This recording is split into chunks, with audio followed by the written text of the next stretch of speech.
Olá, cheguei chegando, mais um vídeo para vocês, mais um conto, mais uma história mística. Um bom dia a todos vocês, meus princesos, minhas princesas, meus príncipes, os vovôs e as vovós que estão me assistindo. Um grande beijo, um bom dia mesmo, maravilhoso, e vamos para aquele nosso cafezinho com gosto de quero mais, com sabor de histórias da vovó. Eu sou a Laura Lima, para quem não me conhece, caiu aqui de paraquedas. Contos, histórias, fatos acontecidos comigo e com outras pessoas, porém protegendo o nome de cada uma delas, que aqui o intuito do canal não é denegrir ninguém, é apenas contar as nossas histórias vividas e também vividas por outras pessoas. Vividas por mim e por outras pessoas. Aqui no canal serão todos bem-vindos e peço desde já que deixem o seu like, que compartilhe, que comente, que deixe o seu recado, que deixe o nome da sua cidade, que deixe a sua origem, a sua crença e vamos assim estreitando os laços entre um cafezinho e outro, um papo gostoso e hoje é um conto verídico que aconteceu comigo. Muito saboroso esse café. O conto de hoje aconteceu na cidade de Cascavel, no ano de 1986, quando eu estava gestando a minha primeira filha e eu estava de 7 meses de gestação. Eu morava com um casal e esse casal, eles viajavam muito e ficava em casa eu e as duas crianças deles, o Marcelo e a Sandra. Marcelinho tinha 5 anos na época e a Sandra tinha 10. E era eu a responsável pelos dois. Eu grávida, ficava em casa, tomava conta da casa, organizava tudo, limpava tudo. Bom, então eu era a mãe postiça deles. Até hoje tenho contato com essas duas beldades que eu adoro muito. E sou muito feliz por ter vivido nessa época na casa deles, porque foi uma época que eu precisava de pais e eu tive pais lá. A mãe deles já é falecida, minha querida patroa Luísa, que Deus a tenha. Era uma mulher muito linda, muito chique, muito culta, mas ela faleceu com 42 anos, ela faleceu menina ainda. E eu digo a vocês que morar em Cascavel para mim foi muito bom, porque eu me descobri muito, gostei muito daquela cidade e nós morávamos bem pertinho do Lago Azul. Nós morávamos na 13 de Maio, na rua 13 de Maio, que passa em frente ao Querência Hotel. Descendo essa rua, ela termina do lado do Lago Azul. Quem mora em Cascavel ou na região vai saber do que eu estou falando e vai ter uma imagem do que eu estou contando. A nossa casa era a penúltima da rua, uma casa bem antiga de cor amarelo palha, é por isso que eu detesto a cor palha. E como eu estava gestante de 7 meses, então eu não fazia coisas pesadas, mas o servicinho de dentro de casa e a comidinha para nós três ali eu fazia. E uma certa noite, aliás, à tarde, a Sandrinha pediu para que eu fizesse um bolo de milho que ela queria comer. Tava com vontade de comer um bolo de milho. E nós fomos, naquela época tinha o programa na TV, tinha um programa chamado Vitrine, e nós pegamos uma receita de bolo lá. Eu disse, Sandra, olha que bolo facinho, vamos lá para a cozinha fazer. E eu sou assim, eu sou uma mãe, uma avó, uma tia, que quando vai para a cozinha, solta a batedeira lá, deixa que todo mundo ajuda, um bate, nem que o bolo não saia muito bem, mas todo mundo ajuda um pouquinho a fazer o bolo. E esse dia não foi diferente. O Marcelinho foi lá ajudar a bater alguma coisa, a Sandrinha foi lá ligar a batedeira, colocar lá em cima da pia, cada um trouxe um ingrediente e assim a gente começou o bolo.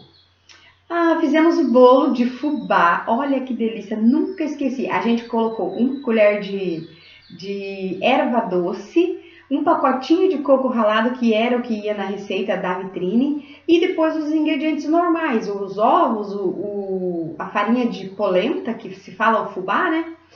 E naquela época, a mãe deles, a Luísa, ela não comprava esse fubá pré-cozido que eu uso em casa, que é o fubá sinhá, aquele pacotinho que é pré-cozido. Eles usavam aquele fubá mesmo do pacote e o nosso era o médio. E aí, gente, Começamos a bater o bolo, batimos o bolo, tudo tranquilo. Isso, nós pegamos a receita à tarde nesse programa da vitrine, mas a gente começou a bater o bolo umas 6h30 mais ou menos ali para nós tomar café de janta, que a gente não jantava. E olhem só, tava meio chuvoso, meio escurinho, então sabe aquele dia que escurece um pouco antes do normal, da hora normal. Então foi assim que aconteceu. Batendo o bolo, a casa estava toda fechada já, porque quando começava a escurecer, eu sozinha com os dois pequenos, eu já começava a fechar a casa lá pra frente. Era uma casa bem grande, tinha uma sala enorme, aí vindo da sala tinha a cozinha pequena, aí tinha os 2 quartos, que um dos quartos era a ilha que vocês querem, para quem não sabe, é um quarto que sai a janela dentro da própria casa. E aí tinha esse quarto que era o Ilha, que dormia eu, o Marcelo e a Sandra, nos beliches. E esse quarto Ilha tinha uma janela que dava para a lavanderia. E a lavanderia da Luísa era enorme, enorme. Tinha um fogão a lenha na lavanderia, para vocês terem uma ideia do tamanho que era. Tinha a máquina de lavar roupa, tinha o lugar, a tábua onde eu passava roupa, a máquina, tinha o fogão, tinha tudo, só não tinha lareira. E essa área de serviço... Se um dia eu for lá, se essa casa ainda existir, eu vou dar uma filmada por fora para vocês verem. Porque, claro, por dentro a pessoa não vai deixar eu filmar, né? Mas se tiver condições, um dia eu vou mostrar para vocês terem uma ideia. A lavanderia era toda de vidro, mas era para a parte dos fundos da casa. E atrás tinha um pomar enorme, tinha laranja, mexerica, berinjela. Eu pensando na berinjela aqui, ó, porque tinha um quintalzinho que tinha muitas berinjelas, moranguinho, tinha limão, manga. Gente, o pé de manga chegava a entortar de tanta manga que tinha. Então era um quintal enorme para os fundos e as janelas eram todas de vidro, mas a gente cadeava toda a janela ao fim da tarde. E não foi diferente nesse dia. Nós fizemos isso. Verificamos todas as janelas, já era costume, a gente já era ensinado a fazer isso. E a gente continuou ali, batendo o bolo, fizemos o bolo, engraxei a forma, coloquei o bolo na forma. E nesse instante, o Marcelinho e a Sandra sentaram na mesa da cozinha, que tinha uma mesinha redonda na mesa da cozinha, o fogão era assim, e aqui era a mesa. Eles sentaram ali, mexendo em alguma coisa, e eu fui abrir a porta do fogão, né? Do forno, para colocar o bolo. Quando eu fui colocar o bolo, que eu baixei assim, que eu automaticamente olhei para a janela do nosso quarto, que dava para dentro daquela lavanderia toda de vidro, eu colocando o bolo assim, quando eu olhei assim, gente, eu vi um homem de terno azul, mas o azul do terno era dessa cor aqui. Eu vi esse homem, eu não consegui ver o rosto, ele não tinha rosto, era todo embaçado o rosto dele, assim, liso, não é embaçado, não tinha rosto, não tinha olho, boca, nada. Ele usava um chapéu panamá preto, que eu falando com vocês aqui, eu vejo a imagem dele colocando a perna por dentro da janela para pular na lavanderia. Eu dei um grito tão grande, eu derrubei bolo no chão, eu gritei, Sandra, corra! Quando eu gritei para eles correrem, eles não entenderam por quê, eles acharam que era alguma coisa no fogão e correram pro fundo da sala, que era no mesmo sentido assim. Eles correram pro fundo da sala, sentaram no sofá e ficaram me olhando. E eu peguei, e eu tremia. Eu peguei os dois, segurei os dois, eu esperando, aquele homem vai vir pra cozinha. E deu ali, tipo assim, uns 3 minutos e não veio ninguém pra cozinha. Então eu deixei os dois ali, olha a minha inconsequência, né, na hora, assim. Eu deixei os dois ali e falei pra eles, não saiam daqui. E voltei pra cozinha. E vindo pra cozinha, eu já peguei um jarro, um vaso que tinha lá e vim pra cozinha, porque não tinha com que me defender. E eu com as 2 crianças lá dentro, a gente tava vulnerável, né? Éramos presa fácil, né? Digamos assim. Então, eu vim com aquele jarro na mão e olhei, porque não tinha porta de abrir, nada da cozinha pra lavanderia, era só a porta mesmo, daí você descia o degrauzinho. Olhei todas as janelas fechadas, a janela do nosso quarto descida, que era aquela janela de erguer assim, e colocava a borboletinha aqui e aqui. Todas as janelas intactas, nem eu... Aí eu...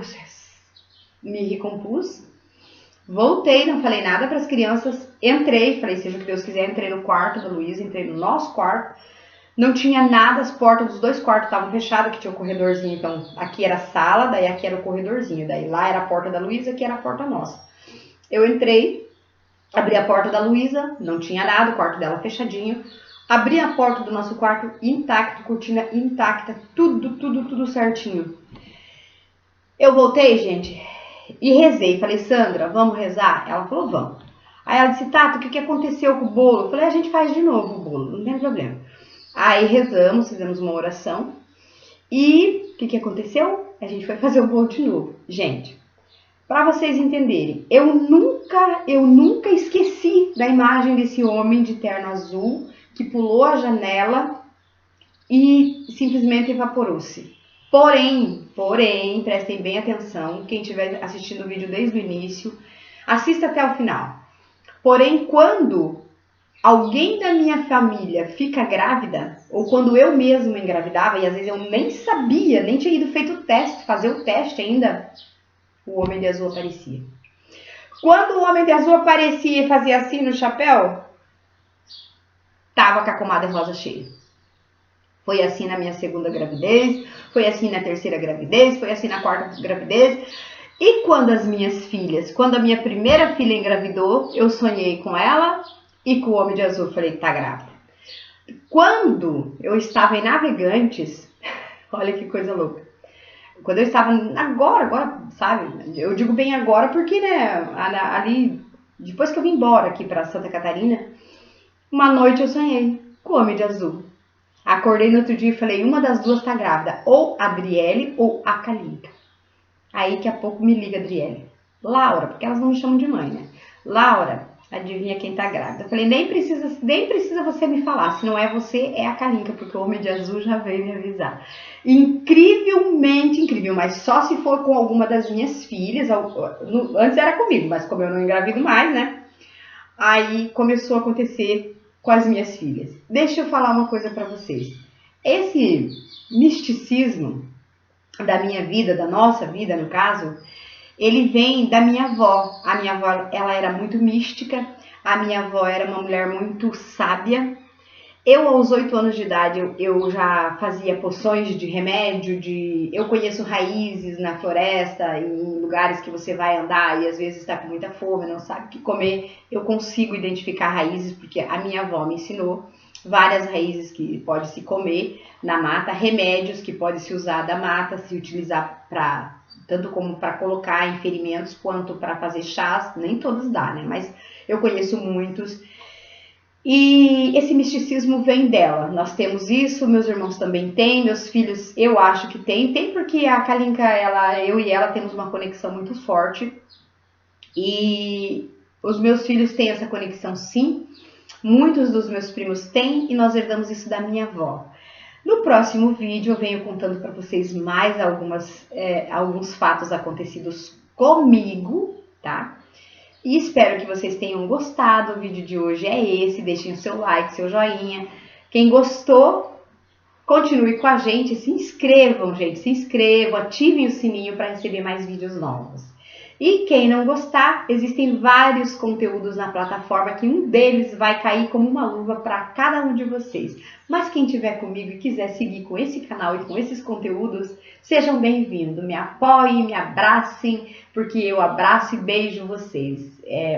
Muito obrigado, meu carinho muito especial. Muito obrigado pelo presente que vocês estão me dando, que é esse de contar um pouco de mim do lado que vocês não conhecem da Laura Lima. Um beijo dessa espiga de milho falante que vocês criaram e enraizaram um vegetal inteligente.